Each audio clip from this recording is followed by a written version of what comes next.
Welcome to Beyond the Page, the official podcast of Choice, the magazine of professional coaching, where we bring you amazing insights and in-depth features you just won't find anywhere else.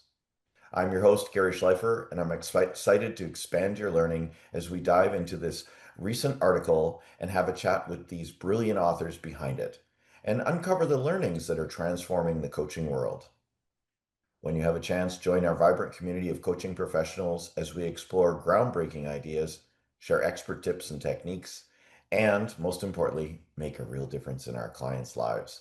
And ours too, because the Joy Issue is all about that. Remember, this is your go-to resource for all things coaching. But in the meantime, let's dive into this episode. Today, I'm meeting with spiritual alignment coach Barbara Biziou and team coach Darylyn DJ Mitsch, who are the authors of an article in our latest issue, Coaching to Unlock Joy. The article they've written is entitled The Joy Frequency, How Rituals Can Help Tune into the Energy of Joy. A little bit about Barbara. She's a spiritual alignment coach and global ritual expert who bridges ancient wisdom with modern living. Drawing from a rich background in fashion, television, and corporate leadership, she blends strategy, emotional intelligence, and spiritual depth to help people thrive. Author of The Joy of Ritual and The Joy of Family Rituals, she has guided Fortune 500 leaders, creatives, and seekers worldwide. Her mission is to empower individuals and organizations with practical rituals that foster resilience, purpose, and profound connection in today's rapidly changing world. DJ is a CMC and an MCC coach with ICF, an award-winning change agent, a thought leader in the business coaching field, founding member of ICF, and one of the first 25 MCCs in the world. As the sixth president of ICF Global, she led chapter development efforts beyond the US. As CEO of an award-winning coaching company and founder of Pyramids Leadership and Healthcare Coaching Institute, DJ's core belief is that coaching has the power to change the global conversation, one leader, one team, and one company at a time. She has created the Team Advantage team coaching program in 1995 and has certified thousands of professional coaches throughout the world. And I will add that if anyone exudes joy, it's DJ Mitch. Just follow her on social media, spend a moment talking to her, just catch the glasses. There you go. There you You go. know, then before we get started, Barbara, I would love it if you would give us a little grounding ritual to get us started before we actually get into this. So, for those of you listening or watching, I hope you can have the opportunity to be with us for this. Barbara, over to you. Sure. Okay. So very simply, just everybody close your eyes if you want, or you can keep them open and begin to breathe through the count of 2 through your nose, and then out through the count of 4 through your mouth. A few more times, just breathing in, breathing out. Just let your body take in all the air that it needs. As we set intention today to access the source of all joy, so that we are totally full with this vibration for ourselves, and we can share it with all our friends, our family, our clients. It's almost like you have a dimmer switch inside, and right now you're going to turn it up and turn up your joy quotient, your light quotient, so that anyone who listens right now or interacts with you receives this beautiful energy. Lovely, lovely. There we go. There we go. What a great start and a great example of a ritual.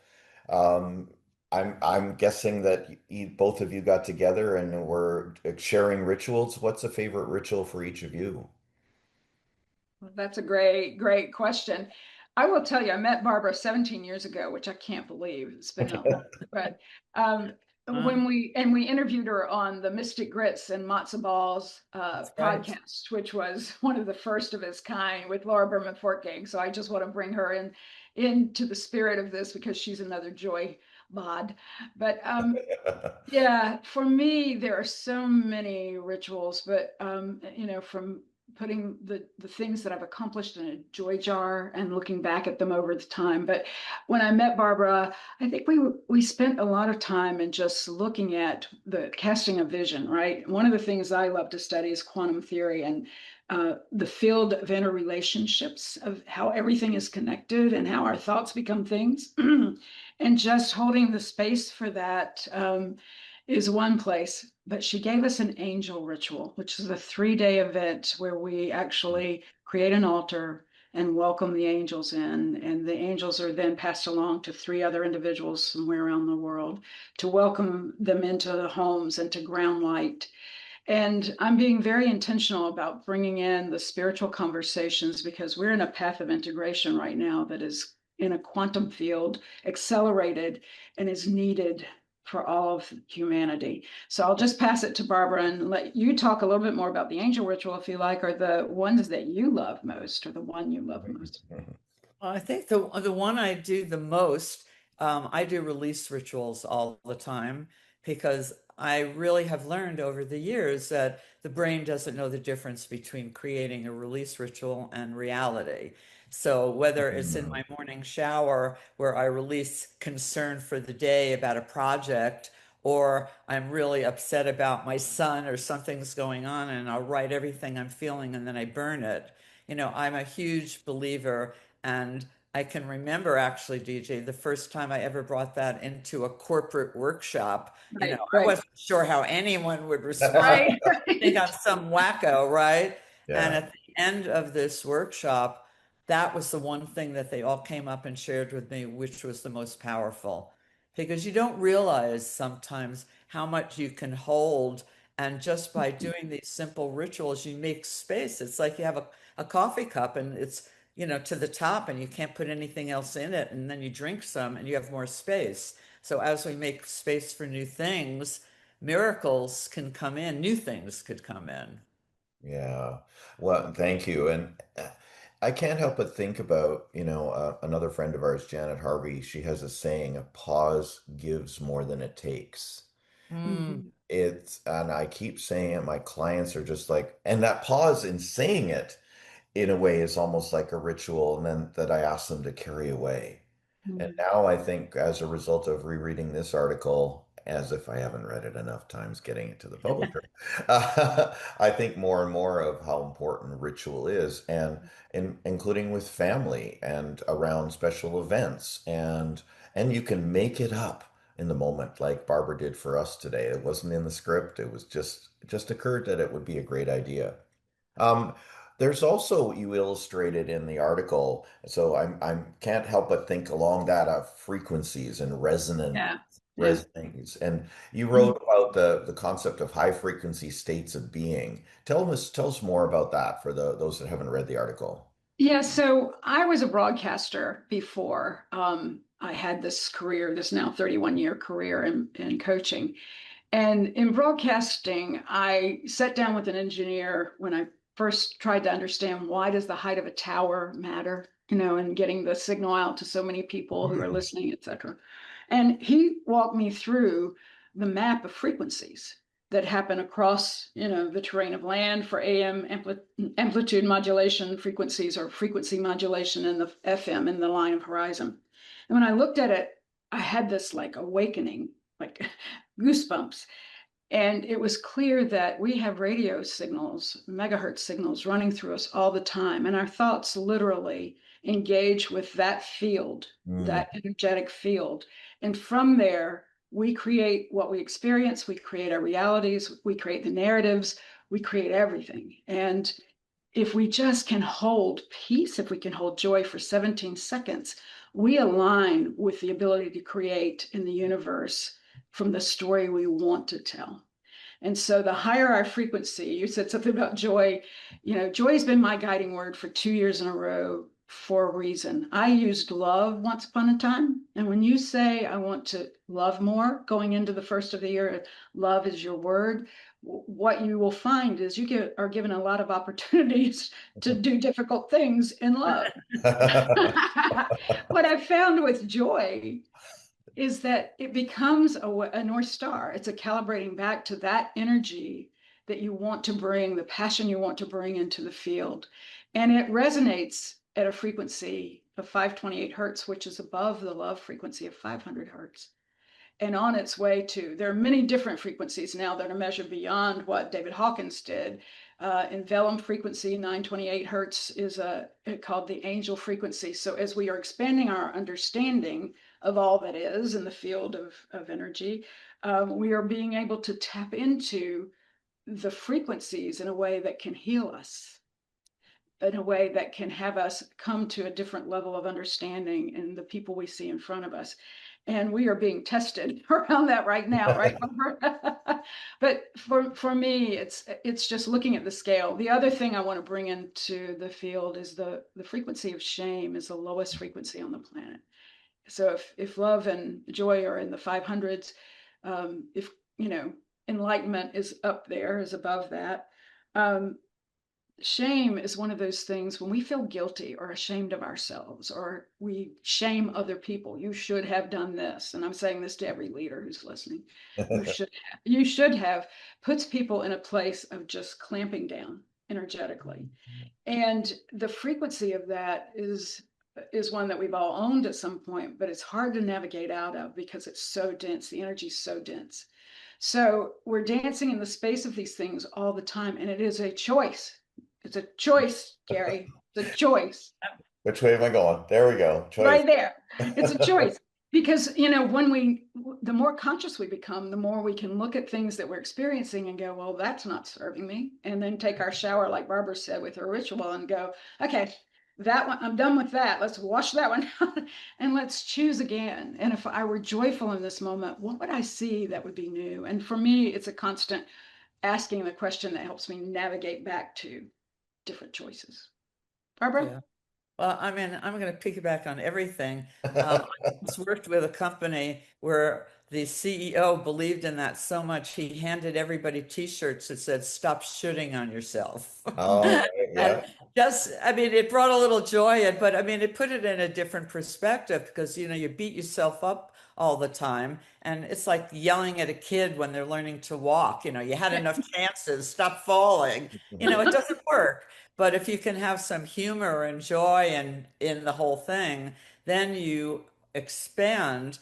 And I actually had a client who's developed a company. It's called Slumu, for those of you who know. There's 5 of them now in the United States. They may be opening in Canada. And it's slime. It's an experience where you go and you play with slime.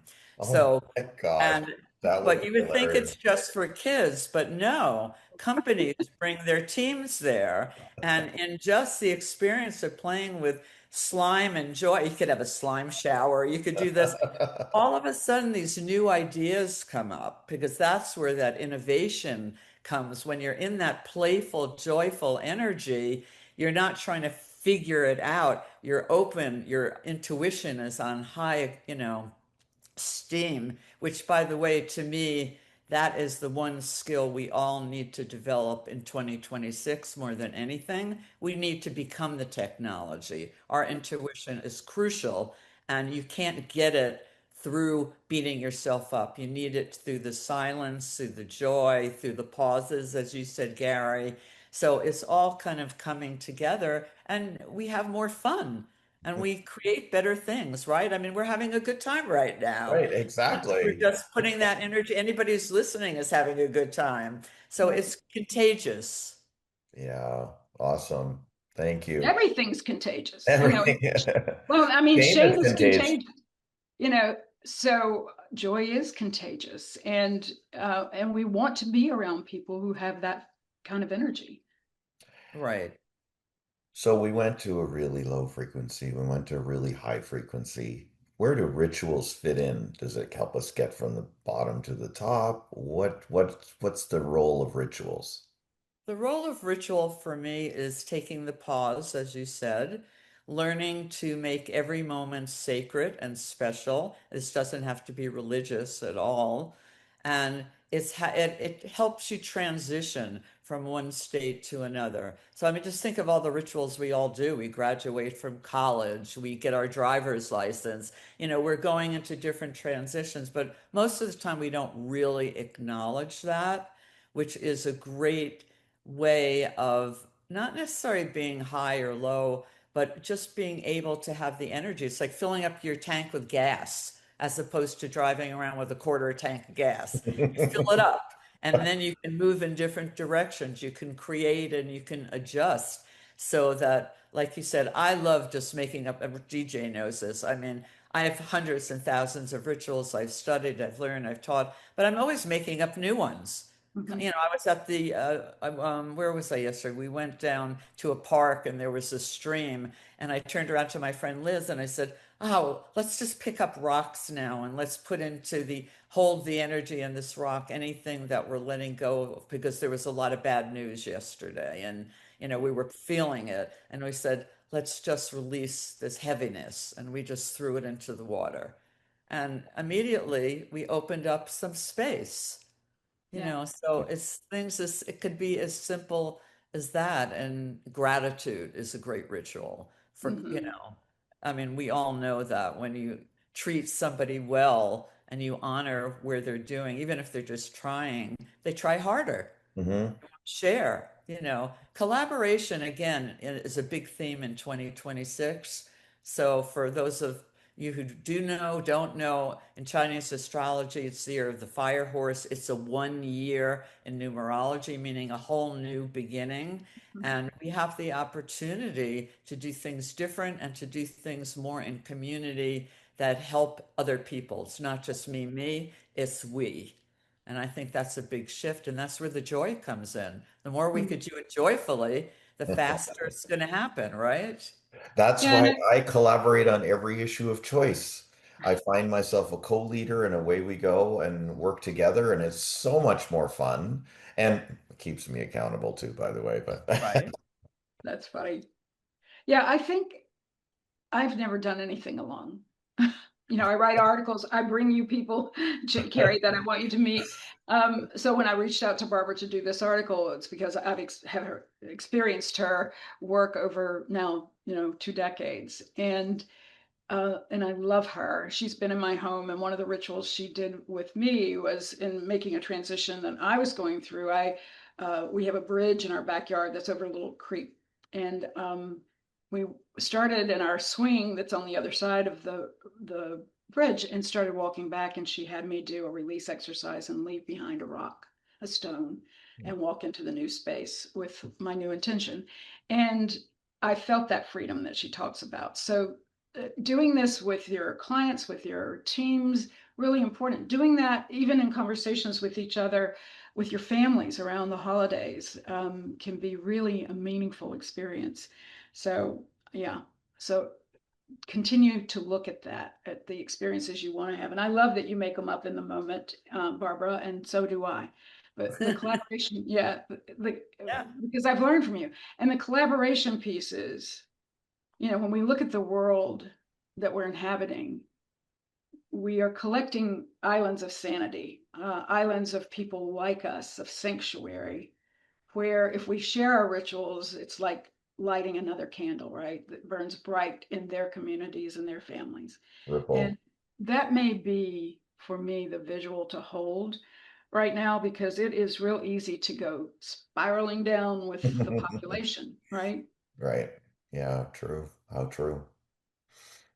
And also another point, I just want to make sure, because you brought up in the beginning how, energy is contagious. So I worked in TV for many years, and one of the things that I learned is that, after we had guests, I did a lot of, talk shows and stuff, is I needed to clear the energetic space, Hmm. because people, whether they're happy, sad, or whatever, they leave that energy in the space, so whether it's in your home, your apartment, your office. And so, as another kind of adjunct to bringing joy in what I'm doing, I wind up doing a lot of space clearings now, Yeah. with very big companies. And, they want to start the year fresh. And it's not that it's bad or good, it's just doesn't belong there. It's not useful anymore. It's old energy. Old And it's energy. not. So, to do it for your home, to do it for your clients so that you're starting fresh. And as you said, each moment is an opportunity to make a new choice. Right now is the most important moment of our lives because right now we're getting to plan our future, to make choices that will move us in a different direction. So, using everything we've talked about, what works for you, what doesn't work, throw it out. But what works, just pull it in, make it your own. Mm, And life becomes brighter, more fun, more joyful, and more meaningful, I think. yeah. Oh, thank you. Well said. I want to go back a little bit to the conversation about gratitude. I want to know more about that. We talked about frequencies and energy. You write that it shifts the energy. How does it do that? Yeah. So, in my experience, the minute that I stop and I say gratitude for heart space, I can almost feel like, thank you for being for me today. I know I don't pay attention, it's an unconscious thing, but thank you. Thank you for doing your job, right? Uh, the gratitude for all of life. For me, beauty is one of my highest values. When I am outside and in nature, I behold beauty and I go through a hike with complete gratitude. Um, and I do that in my work, with the people that I am privileged to coach and the teams that I'm privileged to coach. And so it's gratitude just raises the frequency, the energy. It has its own map into that field, that quantum field of energy and interconnectedness. Um, and I think it's been mapped, but it's somewhere in the space of between joy and love. So, yeah, Barbara, what would you say about gratitude and your experiences and the rituals you hold for it? You know, again, I notice, yes, in the coaching field, because it's very important to have gratitude for those little tiny steps, those little things we do. We tend to pay so much attention to those big goals and we forget you showed up today. You're committed today. You drank your tea today, you washed your hair today, whatever you did, you made one phone call, to start to honor those small little steps because those build foundations. And we all know, you go to a restaurant and you thank a waiter or a waitress, and all of a sudden they're smiling at you because people don't take the time to thank them. They're only giving them orders. And especially in business, when you take the time to thank someone in the mailroom or, just anybody, it just changes the energetic frequency. And then they are more apt to want to help you and Mhm. they want to listen to you, so it's the combination of in New York, I grew up in New York, and we used to have these talk and listen buttons in these old buildings. So to get someone, so you had to press the talk button, say, I'm here, and then you had to press the listen button, and they'd say, we're letting you in. But guess what? Most people don't press the listen button anymore. They're only on the talk button. So the gratitude part comes in also for the listening. And just to, like I said, for all of us just to say, gee, good job, we showed up today. Yeah, I think that's pretty amazing. And that's what moves us forward. thank you. Uh, I can't help. I keep going back and forth, but I'm sure you're going to follow with me. Is when you're talking about rituals, gratitude can be one of them. Obviously, we hear people say, write a gratitude journal, start a gratitude journal, and things like that. But when I hear ritual, I also hear celebration. In your examples, by the way, celebration and Yeah. acknowledgement. Are they the same, or is there a distinction, a clear distinction between ritual? Because you talk about graduation, right? So that's a ritual, but it's also a celebration. Right. Well, celebration can be part of a ritual. I mean, to Mhm. me, the bigger picture of the ritual is taking the time to honor whatever is going on. So whether it's something sad that you're acknowledging, whether it's a joyful occasion, a lot of times they're mixed. blessings where people are, I mean, DJ knows, I've done rituals for people who are moving to the next level. So they're part of them is leaving something old behind and opening up to something new. But the overriding container is it's like, a carriage or a boat that will move you from one place to another. And also, I like the fact with ritual that we're also bringing in community and honoring each other and the community and the earth. So it's not necessarily just personal, it's also collective. But yes, of course, all of those could be part. And the only difference between, quote, a routine and a ritual is the consciousness behind it. So Yeah. if you say you're going to do at your office, Friday pizza to bring your whole office together, in one hand, people could think it's a routine, but with the intention that it's going to bring people together and bring more joy and acknowledgement, that's a ritual. Mm. So ritualizing routines. You could ritualize routine. Exactly. You were conscious about it. Yeah. Yeah, I think that's the piece is that there is an awareness, right? Evoking awareness is one of our core skills, as you all know, and that we're getting to a place where we make choices based on an ever evolving awareness. Right. And we see it in our clients, but we also learn from our clients and learn from the space of coaching, and we are doing more of it ourselves. And when we do that, the collective is then moving up, and we still are such a small part of what's happening in the world. So our power in this has got to be in the hand holding and the collaborations and the putting the word out, right? That this is a possibility. Yeah. Right. And what I love about this whole conversation is we're talking about, you know, very corporate, traditional to much more spiritual to health to wellness. It's all kind of coming together. To me, spirituality and science has come together. Yes. What I learned from shamans and whatever 30 years ago, now neuroscience agrees with me and is telling Right. me this is why it's true. And I love the fact that I can now talk to people through the lens of neuroscience and spirituality. Yeah. And it's really the same thing. Joy isn't woo anymore, listeners. That's No, it's right. like, Scientifically proven. and not only joy, but coaching, which reminds me when I opened the conference in 2001 in Grenoble, Switzerland, I had flown overnight from Kennedy to Zurich with a woman who entered the plane, the last person, a little red raincoat. She was celebrating her 85th birthday. And as we traveled to Zurich, we had this delicious conversation, including red wine and dark chocolates. But Good ritual. yeah, it was a great ritual. And I said to her, "What takes you to Zurich?" And she said, "I'm going to celebrate my birthday, my 85th birthday, with my sisters who are turning 92 and 94." Wow. And I said, "Gosh, what's the best part of that?" She said, "Well, the best part is I don't care what people think of me anymore." She said, she said, "I am doing the work I want to do. I hold babies whose mothers can't care for them at NYU in the hospital." She's from New York. And she said, "So," and I said, "What's your name?" "Sonia." "My name is Sonia." Then she turned to me and said, "What is it that you're going to Zurich for?" And I said, "I'm going to preside over and welcome 468 new people to this field we call coaching. And I will be translated in 5 languages, actually 17 languages, but 5 from the stage in my welcome address. And I'm trying to figure out what to say. "What is this thing called coaching?" she said. And I told her my best ICF definition at the time. And she looked at me and said, "Coaching is too harsh a word for what you do. What you do is guide people to their inner wisdom before they're Mm, 85 years old."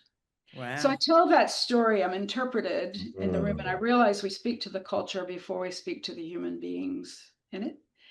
And then the other thing that happened is I'm telling that story 3 months later. Gary had a conversation among masters, and a gentleman named Label Braun, who was organizational effectiveness PhD, a lot of work in neuroscience.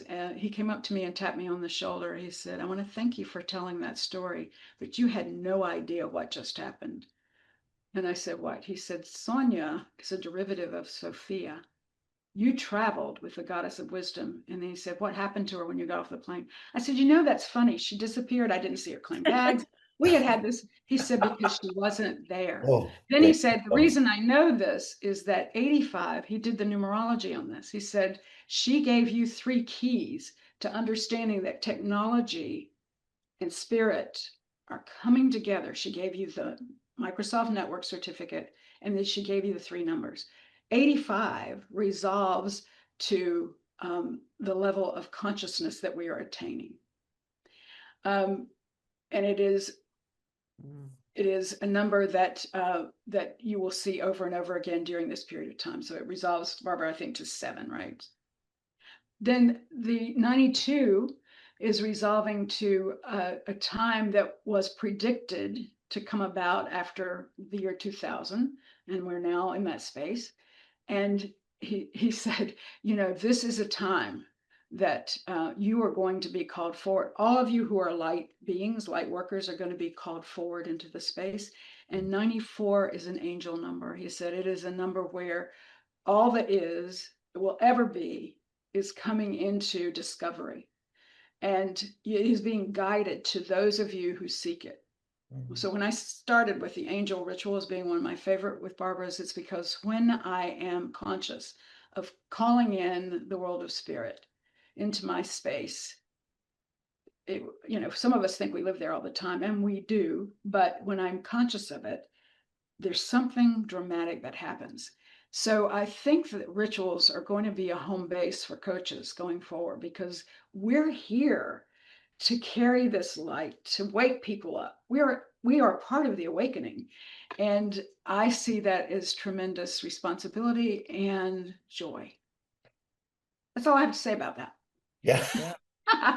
No, I mean, Wow, thank you for sharing that. Oh, I had you. goosebumps over that one. Oh, Yeah, that's fabulous. And all the numbers. And as I said, 2026, you know, in astrology, for those of you who follow it, there's going to be a configuration that has not been seen in 6,000 years coming somewhere in the spring.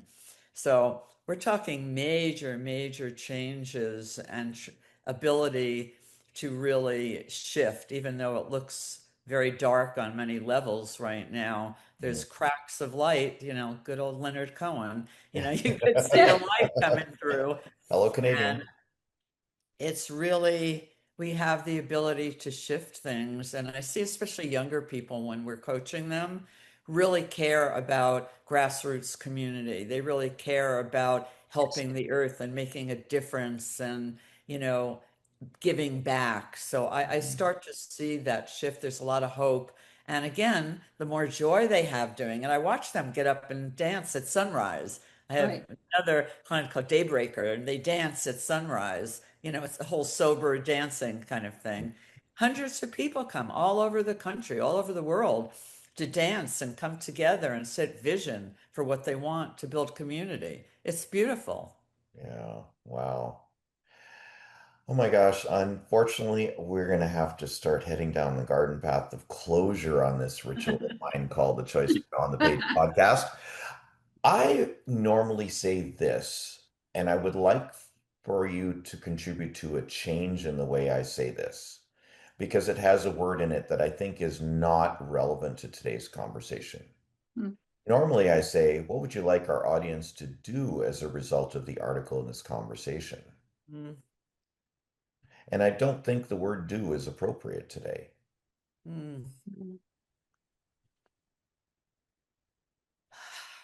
I would invite everyone to be at the table of learning together. What do you want them to believe? And to hold as a belief of possibility. You know, in the front of the article, I said something about coaches are, among many things, many archetypes, purveyors of hope and possibility. And I think we've got to look at, what are we holding possible? And I would just ask that your listeners take that. You know, what are you holding as a possibility for yourself and those you touch? You know, at one point I felt like I wasn't doing enough, and I sat in my bathtub where I do all my other rituals and sort of grounding myself. Bathtubs, the two of you are like, it's water. It's water. Like water. Cleaning, It's water. cleansing. Grounding. But it was like, what am I to do now? And the message that came clearly into my consciousness was just love the people in front of you. I Mm. thought I can do that, right? So what is it we're making possible? Barbara, what would you add or say? And also, how do you want to feel? Mm-hmm. So what quality do you want to bring into your life today? Every morning to choose a quality. Maybe it is more joy. Maybe it's adventure, whatever. What quality? How do you want to start to feel? So, the ancient Egyptians always believed the heart brain was much more important than the head brain. Mm. Fact is, when they mummified the pharaohs, they took the head brain and threw it away and kept the heart brain because they thought it was more important. So be in your heart. What does your heart say? What do put your hand on your heart and go, what do you want me to feel today? What would help me? What would bring Right. joy? Yeah. Thank you both. What's the best way to reach each of you? Barbara? Um, my website, barbarabiziou.com, or on LinkedIn at Barbara Biziou. Either one would be great. Awesome. DJ? Yeah, so DJ Mitch, and that's LinkedIn, Coach DJ Mitch in several places and I social, think it's easy or to find DJ Mitch. yeah, www.pyramidresource.com, which is our home site and holds the school healthcare coaching institute where we're training physician leaders, administrators to look at health in a whole new way and to coach the people who work with them. So that is changing healthcare, which is, it touches everybody and it's It is 25% of the amazing. GDP in the US. So Yeah. yeah, it's a And big one. Yes, yes. I was Thank going to say you. one other thing too, because I'm a big believer in starting out. I love to give away free meditations. So anyone who wants any, just go to my website and you'll see a lot of free things that you could download. Yeah. Awesome. Thanks, Barbara. Thank you, Yes. DJ. Thank you, Gary. Thank This was you, Gary. fabulous. You're such a great interviewer, and Yes, you're it's always fabulous. fun. Yeah, it was always fun. And Barbara, Thank it's great to you. be with you, holding hands in this space. As I love Now, her, I love I think you. it's time for our angel ritual again. Yes, I'll send it Yes. to you, Gary. There we go. Thank you. That's it for this episode of Beyond the Page. For more episodes, please subscribe via your favorite podcast app, most likely the one that got you here in the first place. If you're not a subscriber to Choice Magazine and you're watching this video, you can sign up for your free digital issue by scanning the QR code in the top right-hand corner of our screen. If you're listening, take a moment to go to choice-online.com and click the Sign Up Now button. I'm Gary Schleifer. Enjoy the journey of mastery and joy.